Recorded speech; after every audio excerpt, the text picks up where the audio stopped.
네 이놈! 감히 어느 안전이라고 고개를 빳빳이 쳐들고 요망한 주둥이를 놀리느냐? 당장 저놈의 주리를 틀어 뼈와 살을 분리해 놓거라. 흉년이 들었으면 산에 가서 풀뿌리라도 캐어다 관아의 곡간을 채우는 것이 백성의 도리이거늘 감히 내 애첩의 생일잔치에 쓸 비단값을 빼돌려! 하늘 무서운 줄 모르는 탐관오리의 목청이 아무리 드높다 한들 백성의 피눈물이 모여내리는 천벌의 칼날보다 매서울 수 있겠습니까? 백성의 고열을 짜내어 쌓아 올린 헛된 권력이 하루아침에 잿더미로 무너져 내리는 통쾌한 심판의 시간, 지금 바로 시작합니다. 안녕하십니까? 따뜻하고 시원한 이야기로 찾아오는 야담 사연입니다. 오늘도 세상의 부조리와 억울함을 씻어내 줄 이야기 한 편을 들고 찾아왔습니다.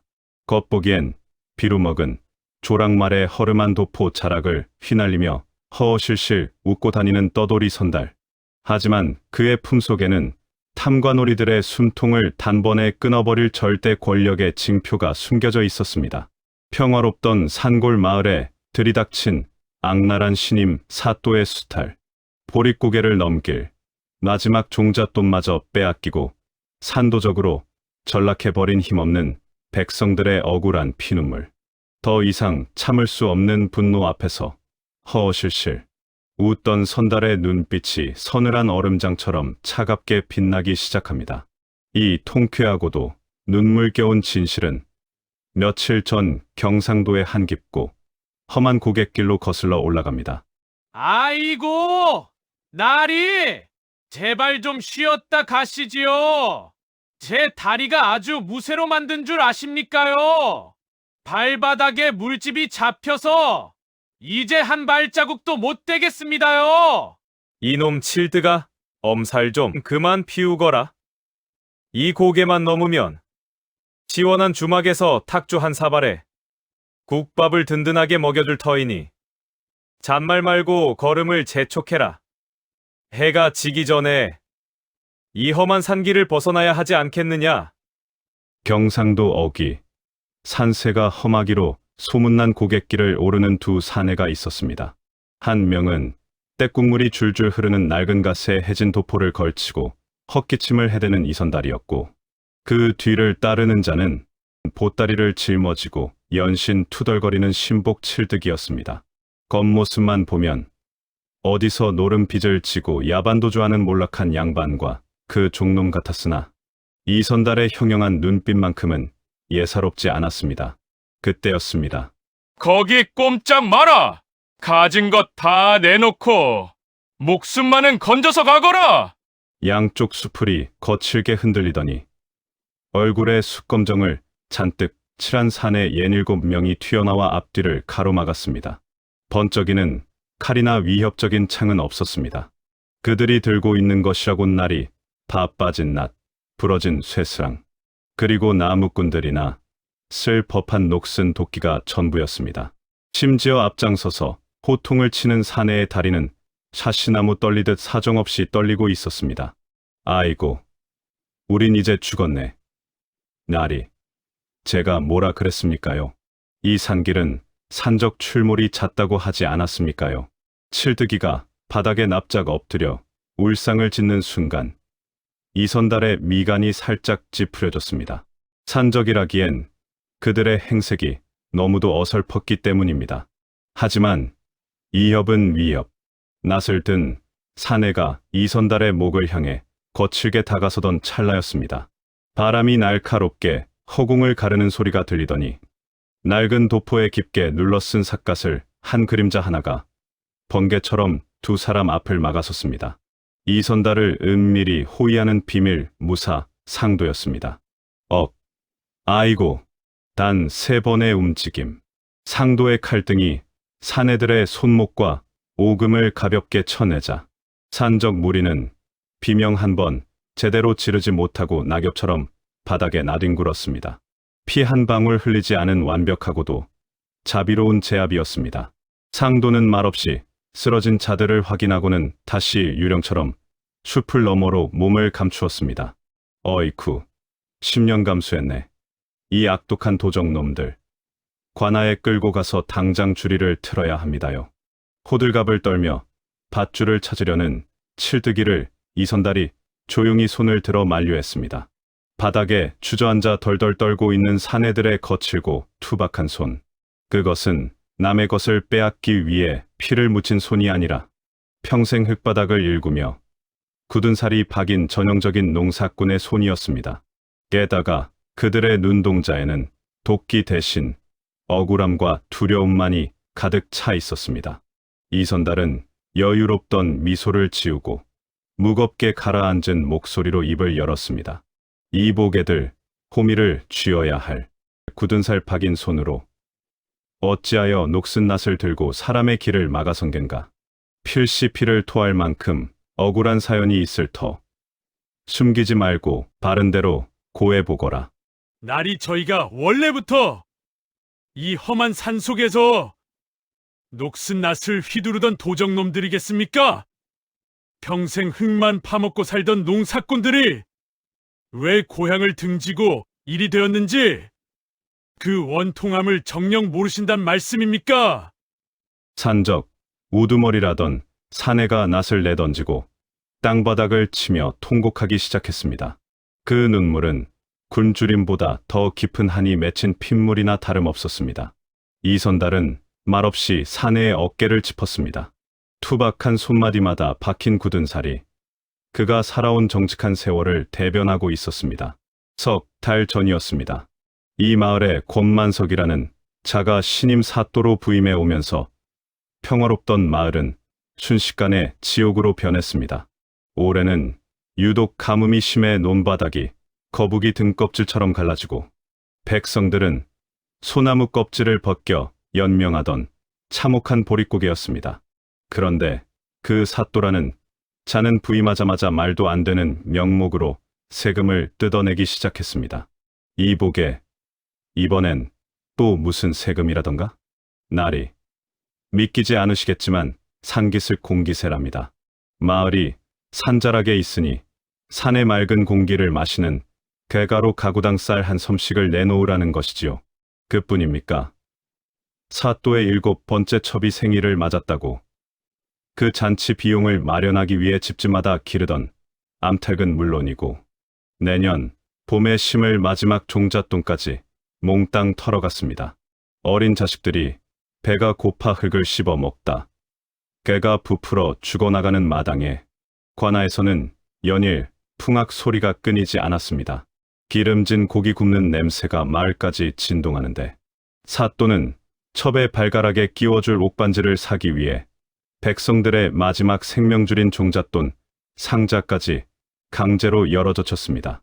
항의하던 김 노인은 사또의 발길질에 앞니가 다 나가고 멍석마리를 당해 아직도 자리에 누워 일어나질 못합니다. 참으로 기가 막힐 노릇이로구나. 백성의 어버이라는 자가 자식들의 입에 들어갈 쌀기리까지 빼서 기생의 치맛자락을 채워주다니.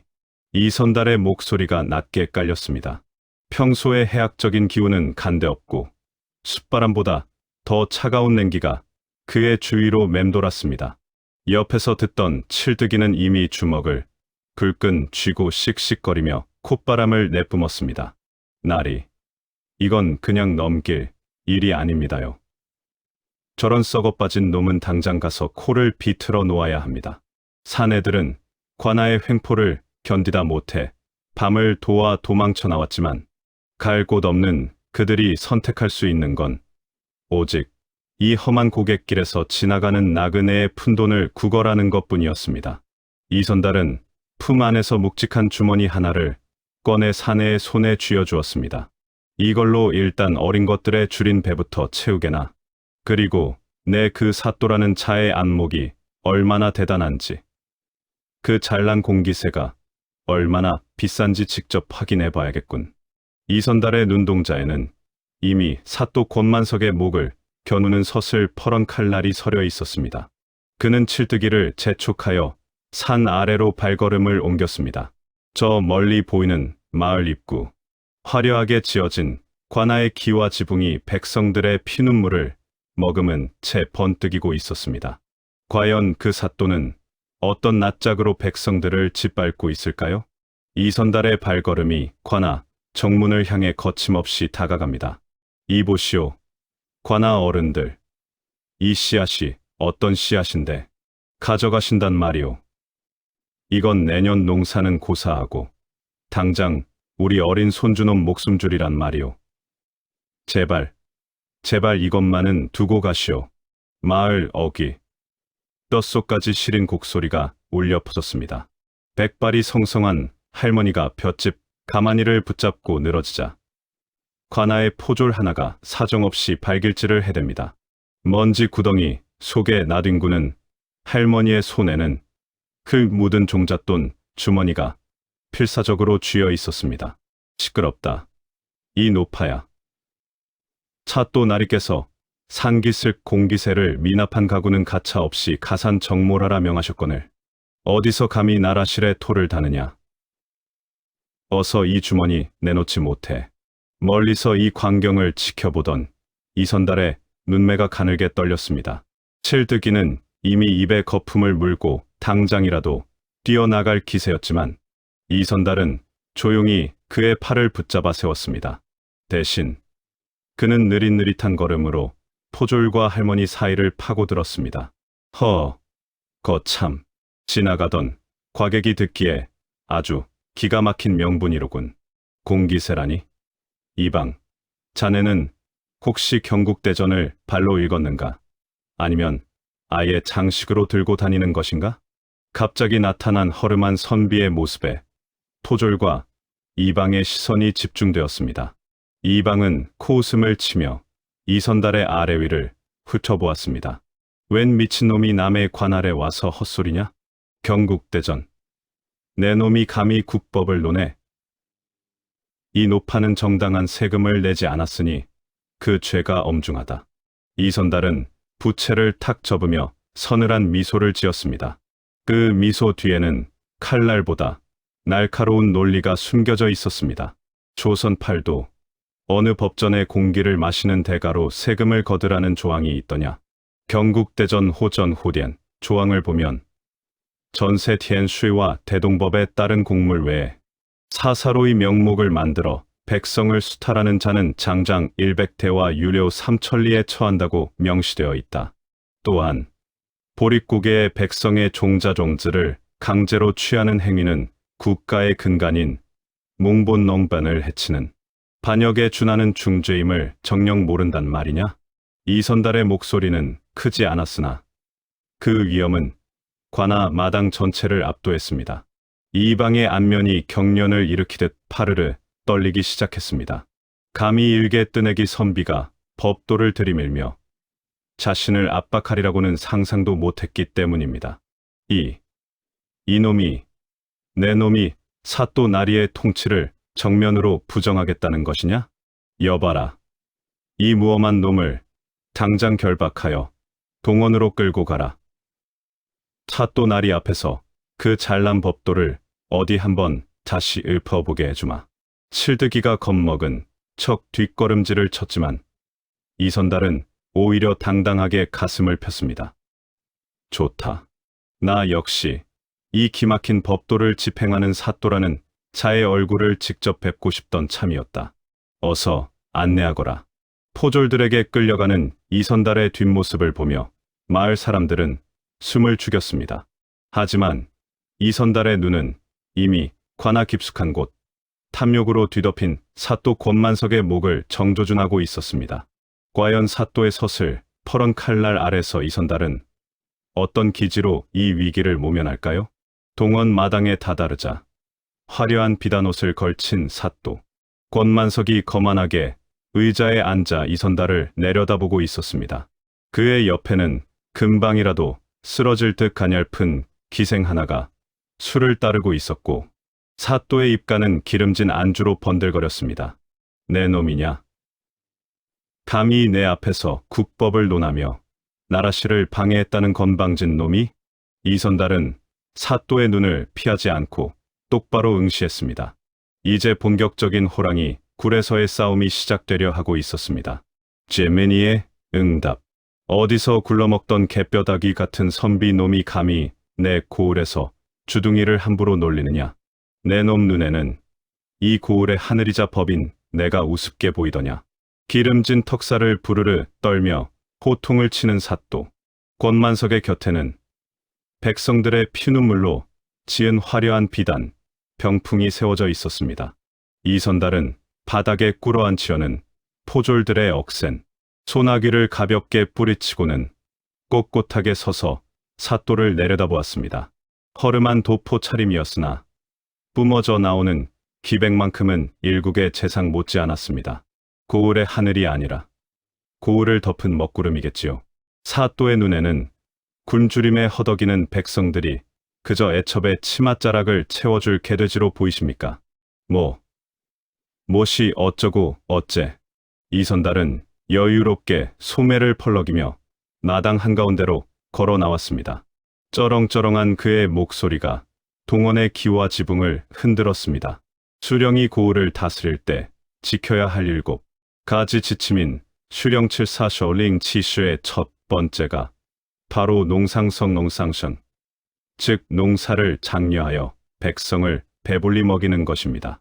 하물며 대명률과 경국대전을 통틀어 보아도 산자락에 산다는 이유로 공기세를 거두고 기생의 생일잔치를 위해 내년 농사에 쓸 종잣돈을 강제로 수탈해도 된다는 법은 이 세상 어디에도 없습니다. 이는 목민관의 본분을 저버린 것을 넘어 전하의 백성을 기만한 크나큰 대역죄입니다. 사또 권만석의 얼굴이 불그락푸르락 달아올랐습니다. 무식한 촌부들만 상대하다가 한치의 오차도 없이 국법을 들먹이며 자신의 죄목을 낱낱이 짚어내는 선비의 등장에 당황한 기색이 역력했습니다. 들고 있던 술잔을 바닥에 집어 던진 권만석이 자리에서 벌떡 일어났습니다. 닥치거라. 이 고을의 법은 곧 나 권만석이다. 감히 내 앞에서 대역죄 운운하며 새 치혀를 놀려 저놈의 주둥이를 당장 돌로 짓지어 놓아라. 포졸들이 몽둥이를 치켜들고 달려들려는 찰나 이선달은 물러서기는커녕 오히려 한 걸음 더 앞으로 다가섰습니다. 서늘하다 못해 시퍼렇게 날이 선 이선달의 눈빛에 흠칫 놀란 포졸들이 주춤거렸습니다. 그 틈을 타 권만석의 눈동자가 교활하게 번뜩였습니다. 힘으로만 누르기에는 이 낯선 선비의 기세가 심상치 않음을 직감한 것입니다. 그는 헛기침을 하며 뱀처럼 비열한 미소를 지었습니다. 가만 보아하니 내 놈의 행색이 묘하구나. 며칠 전부터 내가 정당하게 거둔 세금을 중간에서 가로채는 산적대가 출몰하여 골치를 앓고 있었지. 내 놈이 법도를 들먹이며 관할을 희롱하는 것을 보니 필시 그 산적 놈들의 우두머리가 내 눈을 속이려 첩자로 내려온 것이 틀림없다. 그게 무슨 개코 같은 소리입니까요? 우리 나리께서 무슨 산적이라는 말씀이십니까? 구석에 찌그러져 있던 칠뜨기가 억울함에 펄쩍 뛰었지만 권만석은 음흉한 웃음을 거두지 않았습니다. 저 쥐새끼 같은 놈도 한통 속이로구나. 여봐라. 저 두 놈을 당장 하옥하라. 내일 정오 장터 한가운데서 백성들을 모두 모아놓고 저 악랄한 산적 두목의 목을 쳐서 일벌백계의 본보기로 삼을 것이다. 함정에 빠진 절체절명의 위기. 하지만 포승줄에 묶이면서도 이선달의 입가에는 도리어 차가운 미소가 번지고 있었습니다. 그는 발버둥 치는 칠뜨기를 눈짓으로 안심시키며 권만석을 향해 나직하지만 뼛속까지 울리는 목소리로 경고했습니다. 내일 정오라. 아주 좋습니다. 헌데 사또, 백성들 앞에서 내가 산적이라는 명백한 증거를 대지 못한다면 내일 장터 바닥에 굴러다니는 것은 내 목이 아니라 사또의 목이 될 것입니다. 허세 부리지 마라, 이놈. 내일이면 까마귀, 밥이 될 주제에. 권만석은 코웃음을 쳤지만 이선달의 형용한 눈빛에 등골이 서늘해지는 것을 느꼈습니다. 캄캄한 지하 옥구석에 갇힌 이선달. 하지만 그의 품속에서는 차가운 쇳덩어리 하나가 내일의 거대한 심판을 기다리며 숨죽여 울 채비를 하고 있었습니다. 과연 내일 정오, 장터에서는 어떤 통쾌한 피바람이 불어닥칠까요? 아이고, 나리. 제발 살려주십시오. 제가 언제 산적질을 했다고 이 축축하고 냄새나는 감옥에서 쥐새끼들이랑 하룻밤을 보내야 합니까요? 제 명예 못 죽습니다요. 이러다 내일 진짜로 저 시퍼런 칼날에 목이 댕강 달아나게 생겼다니까요. 차갑고 습기 찬 옥구석. 칠뜨기는 굵은 철창을 부여잡고 밤이 새도록 엉엉 울어댔지만 이선달은 집단 위에 최고급 평상을 깔고 앉은 듯 여유롭게 코까지 골며 자고 있었습니다.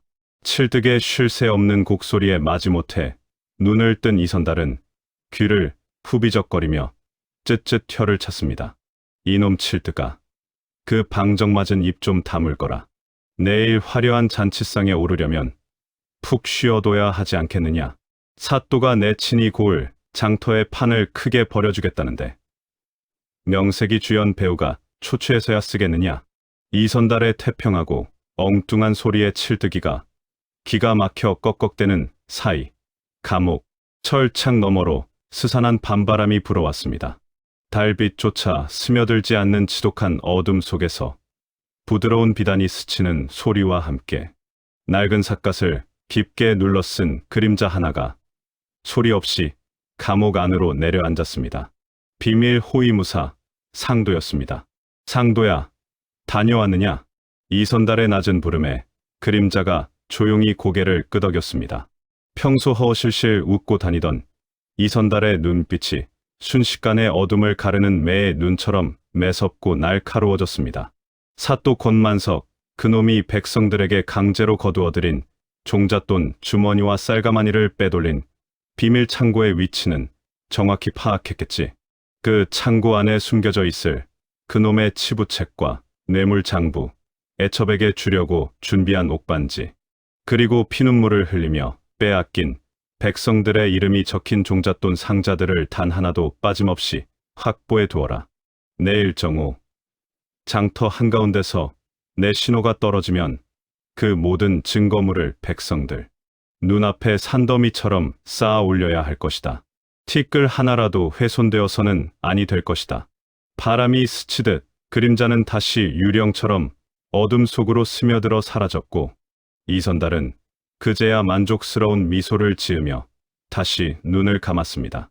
그 서늘하고도 압도적인 결연함의 칠뜨기는 입을 떡 벌린 채 안도의 한숨을 내쉬며 이선달 곁으로 바싹 붙어 누웠습니다. 다음 날 정오, 피말리는 태양이 내리쬐는 고을 장터는 발 디딜 틈조차 없이 백성들로 빽빽하게 들어찼습니다. 장터 한가운데에는 으리으리하고 높게 단상이 차려졌고 그 위에는 기름기가 좔좔 흐르는 번쩍이는 비단옷을 입은 권만석이 거만한 미소를 지으며 내려다보고 있었습니다. 단상 아래 흙바닥에는 굵은 포승줄에 꽁꽁 묶인 이선달과 칠뜨기가 꿇어 앉아 있었습니다. 그들 등 뒤로는 흉측한 몰골을 한 망나니가 입에 머금은 물을 시퍼런 칼날에 뿜어내며 서슬퍼런 칼춤을 추고 있었습니다. 백성들은 죄 없는 올곧은 선비가 사또의 간악한 계략에 휘말려 억울하게 죽게 생겼다며 발을 동동 구르고 옷소매로 연신 눈물을 훔쳤습니다. 어설픈 무기를 들고 고갯길을 헤매던 산골 마을 사람들도 군중 속에 숨어들어 원통한 피눈물을 삼키고 있었습니다. 권만석이 자리에서 벌떡 일어나 핏대를 세우며 군중을 향해 목청을 높였습니다. 다들 똑똑히 보아라. 이놈은 내 관할에서 백성들의 세금을 탈취하고 무고한 자들을 해친 극악무도한 산적 두목이다. 감히 내 앞에서 국법을 논하며 관할을 능멸하고 백성들을 선동한 죄, 오늘 이 자리에서 목을 베어 엄히 다스릴 것이다. 여봐라, 망나니는 당장 저 간악한 놈들의 목을 단칼에 쳐라. 망나니가 기압과 함께 칼을 번쩍 치켜들자 칠뜨기는 비명을 지르며 땅바닥에 엎드려 눈을 질끈 감았습니다. 군중 속에서 비탄에 잠긴 찢어지는 비명 소리가 일제히 터져 나왔습니다. 태양빛을 받아 번뜩이는 칼이 허공을 가르고 이선달의 목덜미를 향해 무섭게 떨어져 내리는 찰나. 잠깐, 이 칼을 당장 멈추지 않으면 사또의 삼족이 멸망할 것이다. 이선달의 단전에서부터 뿜어져 나온 벼락 같은 호통이 장터의 공기를 갈기갈기 찢어 놓았습니다. 그 엄청난 기백에 압도된 망나니의 칼날이 이선달의 목덜미 한 치 앞에서 딱 멈춰 섰습니다. 권만석은 흠칫 놀라 뒷걸음질을 치면서도 이내 비열한 억지 웃음을 지어 보였습니다. 하아, 죽기 직전이 되니 드디어 미처 발광을 하는구나. 쳐라. 무엇을 망설이느냐.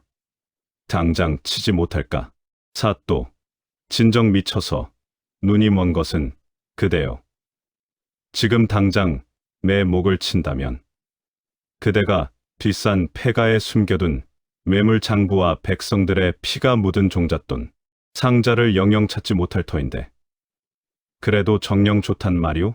이선달의 입에서 날카로운 비수처럼 은밀한 창고의 위치와 매물장부라는 단어가 튀어나오자 권만석의 낯빛이 순식간에 흙빛으로 변했습니다. 의기양양하던 그의 얼굴에 걷잡을 수 없는 공포와 당황한 기색이 역력하게 번지기 시작했습니다. 이선달은 포승줄에 묶인 채로 천천히 고개를 들어 올려 핏발 선 권만석을 향해 서늘하고도 잔혹한 미소를 지어 보였습니다. 과연 이선달은 어떻게 사또의 은밀한 곳간을 알아낸 것일까요? 쥐 죽은 듯 고요해진 장터를 꽉 채운 팽팽한 긴장감 속 이선달의 진정한 역습이 드디어 폭발하기 직전이었습니다. 내 놈이 정녕 실성한 개로구나. 어디서 감히 요망한 주둥이로 관아의 청렴함을 모함하느냐. 당장 저놈의 목을 치지 못할까. 사또 권만석은 파랗게 질린 얼굴로 악을 썼지만 그의 목소리는 눈에 띄게 떨리고 있었습니다. 망나니조차 그 기세에 눌려 섣불리 칼을 들어 올리지 못하는 사이 이선달은 포승줄에 묶인 채 하늘을 향해 고개를 젖히고 껄껄껄 대소를 터뜨렸습니다. 청렴. 내 놈의 청렴은 백성의 피와 살을 깎아 만든 금은보화로 치장하는 것이더냐. 상도야. 무엇을 하느냐. 저 추악한 탐관오리의 민낯을 백성들 앞에 낱낱이 까발려라. 이선달의 호령이 장터 하늘을 가르자 장터 지붕 위에서 거대한 그림자가 매처럼 날아올랐습니다. 쿵, 쿠구궁. 묵직한 소리와 함께 장터 한가운데 사또가 서 있는 단상 바로 아래로 거대한 괴짝과 자루들이 빗줄기처럼 쏟아져 내렸습니다. 나무 괴짝이 박살나며 쏟아져 나온 것은 흙, 묻은 엽전과 낡은 천 주머니들. 바로 백성들이 내년 봄을 위해 목숨처럼 품고 있던 종잣돈이었습니다. 자루가 터지며 쏟아진 쌀보리는 산기슭 공기세라는 명목으로 강탈해 간 피눈물 섞인 곡식이었습니다. 그리고 그 위로 붉은 비단에 고이 쌓인 옥반지와 치부책이 보란듯이 나뒹굴었습니다. 마을 사람들의 입에서 경악과 분노의 탄식이 터져 나왔습니다. 발가벗겨진 진실 앞에서 권만석은 궁지에 몰린 들개처럼 흉폭하게 울부짖었습니다. 이놈들이 감히 관아의 물건을 훔쳐내는 도적대였구나. 여봐라. 토졸들은 무얼 하느냐. 저 쥐새끼들의 목을 베고 여기 모인 천것들도 모조리 잡아들여라. 조금이라도 반항하는 자는 그 자리에서 가차없이 베어버려도 좋다. 자신의 추악한 죄악이 백일하에 드러나자 권만석은 마침내 이성을 잃고 무고한 백성들까지 모조리 짓밟으려 들었습니다. 살기가 등등한 토졸들이 창을 겨누고 군중을 포위하며 좁혀오는 일촉즉발의 상황. 그때였습니다. 이선달을 단단히 올가매고 있던 굵은 포승줄이 허공을 가른 상도의 예리한 검기에 의해 스르륵 풀려내렸습니다. 흙바닥을 딛고 천천히 몸을 일으켜 세운 이선달. 늘 실없는 농담을 던지며 허허실실 웃던 몰락한 양반의 헐렁한 모습은 온데간데 없었습니다. 그의 굽어있던 어깨는 태산처럼 떡 벌어졌고 사람 좋은 웃음이 걸려 있던 입가에는 서리빨보다 더 시린, 잔혹할 정도의 엄정함만이 맴돌았습니다. 백성을 하늘로 섬겨야 할 고을의 어버이가 알량한 탐욕에 눈이 멀어 제 자식들을 개돼지 취급하고 급기야 칼날까지 겨누는구나. 내 놈이 스스로 이 고을에 썩어빠진 하늘이 되겠다면 나는 오늘 너의 그 가짜 하늘을 두 쪽으로 찢어발기는 천둥이 되겠다. 이선달의 서늘한 목소리와 함께 그의 굳은 살 박인 손이 허름한 도포 자락 깊숙한 곳을 파고들었습니다. 이놈아, 내 놈이 산적 두목이 아니라면 대체 무엇이란 말이냐? 당장 되져라. 권만석이 직접 포졸의 칼을 빼앗아 들고 단상 아래로 미친 듯이 뛰어내리며 이선달을 향해 돌진했습니다. 그 시퍼런 칼날이 이선달의 심장을 꿰뚫기 직전 이선달의 손에서 둥글고 묵직한 쇳덩어리 하나가 눈부신 태양빛을 머금고 찬란하게 번쩍였습니다. 영마 5마리가 웅장하게 새겨진 징표. 그것은 탐관오리들에게는 저승사자의 명부요. 백성들에게는 구원에 비친 조선의 절대 권력 마패였습니다. 암행어사 출두야. 칠뜨기의 피를 토하는 듯한 쩌렁쩌렁한 고함이 고을 장터의 하늘을 산산조각 내듯 뒤흔들었습니다. 백성들을 겨누던 포졸들의 창끝이 일제히 갈 곳을 잃고 덜그럭거리며 바닥으로 나동그라졌습니다. 이선달을 향해 악귀처럼 달려들던 사또 권만석은 눈앞에 들이밀어진 마패의 위험 앞에 벼락이라도 맞은 듯 굳어버리며 흙바닥으로 볼품없이 고꾸라졌습니다. 과연 마패의 찬란한 빛기둥 앞에서 짐승처럼 날뛰던 딜런 권만석은 어떤 비참한 최후를 맞이하게 될까요?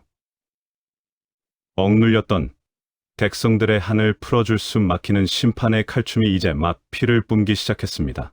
암행어사 출두야. 육방 관속들은 넋을 잃고 엎드렸고 포졸들이 쥐고 있던 창검은 요란한 쇳소리를 내며 바닥에 뒹굴었습니다. 조금 전까지 백성들의 목숨을 쥐락펴락하며 하늘 높은 줄 모르고 날뛰던 사또 권만석은 흙바닥에 개구리처럼 엎드려 사시나무 떨듯 온몸을 떨었습니다. 허름한 도포 자락을 휘날리던 이선달은 어느새 단상 위로 성큼성큼 걸어 올라가 권만석이 거만하게 앉아있던 호피 교위를 발로 차버리고는 장터를 굽어보았습니다. 서늘한 얼음장 같은 그의 눈빛은 엎드린 권만석의 정수리를 자비 없이 내리꽂고 있었습니다. 어사라니, 어사또 나리, 오해요입니다. 초이는 그저 나라의 명을 받들어 고을을 다스렸을 뿐이옵니다. 저 치부책과 뇌물은 모두 저 간악한 이방놈이 제멋대로 백성들을 수탈하여 숨겨둔 것이옵니다. 초이는 하늘을 우러러 한 점 부끄럼이 없사옵니다. 궁지에 몰린 쥐새끼가 제 꼬리를 자르듯 권만석은 엎드린 채로 발악하며 거짓말을 늘어놓았습니다. 하지만 이선달의 입가에는 경멸과 조소가 담긴 차가운 미소가 피어올랐습니다. 오해라. 흉년에 줄인 배를 쥐어뜯는 백성들에게서 산기슭 공기새를 뜯어내고 내년 농사에 쓸 마지막 종잣돈을 빼앗아 내놈 첩년의 옥반지를 산 것이 오해란 말이냐. 죄 없는 양민들을 벼랑 끝으로 몰아 산적으로 만들고 그들의 입을 막고자 거짓 죄를 씌워 장터에서 목을 치려 한 것이 정령 국법을 받드는 목민관의 도리란 말이냐. 이선달의 불호령이 천둥처럼 내리쳤습니다. 그는 단상 아래로 쏟아진 붉은 비단과 치부책을 집어들어 권만석의 낯짝에 매섭게 집어던졌습니다. 똑똑히 들어라. 대명률과 경국대전에 이르기를 백성을 무고하게 올가매어 죽음에 이르게 한 자는 참수에 처하고 권력을 남용하여 사사로이 백성의 재물을 탐한 자는 그 가산을 모조리 정몰하여 백성에게 돌려주라 하였다.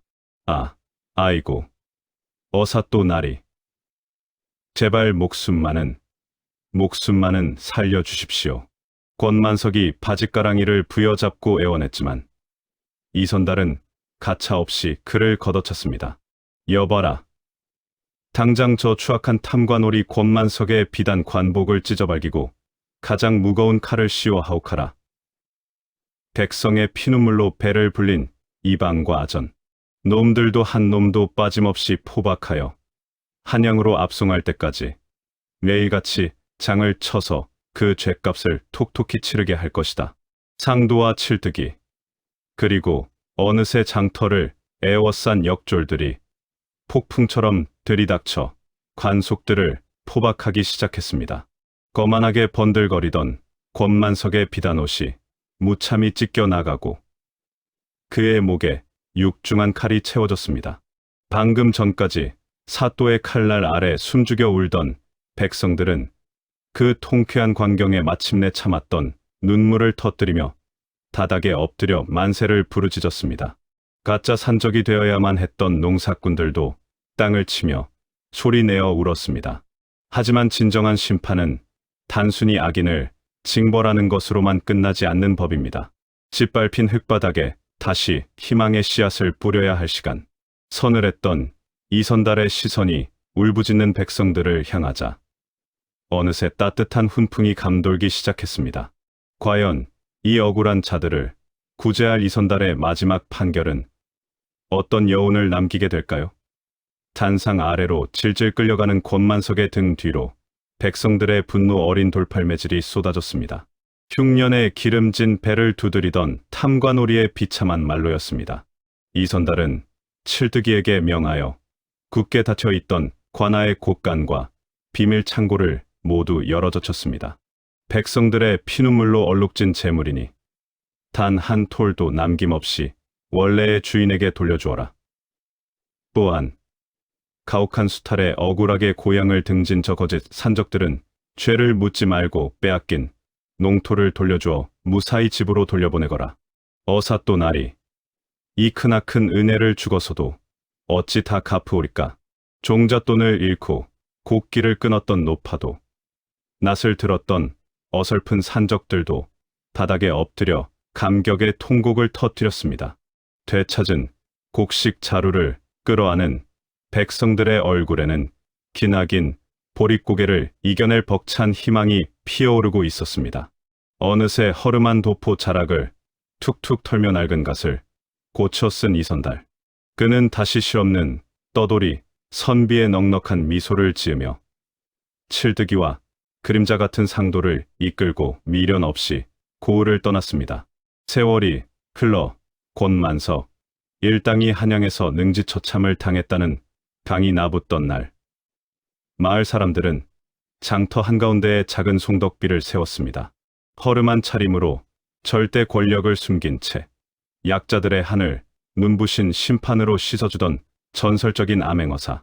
그 통쾌하고도 따뜻했던 호통 소리는 오랜 세월이 지난 지금까지도 경상도 고갯마루의 전설이 되어 깊은 울림으로 전해지고 있습니다. 가슴속 깊이 맺힌 한을 시원하게 씻어내는 야담 사연. 오늘 준비한 이야기는 여기까지입니다. 다음 시간에도 막힌 속이 뻥 뚫리는 대리 만족의 통쾌한 사연으로 다시 찾아오겠습니다. 구독, 좋아요, 알람은 제가 영상 제작하는데 커다란 힘이 됩니다.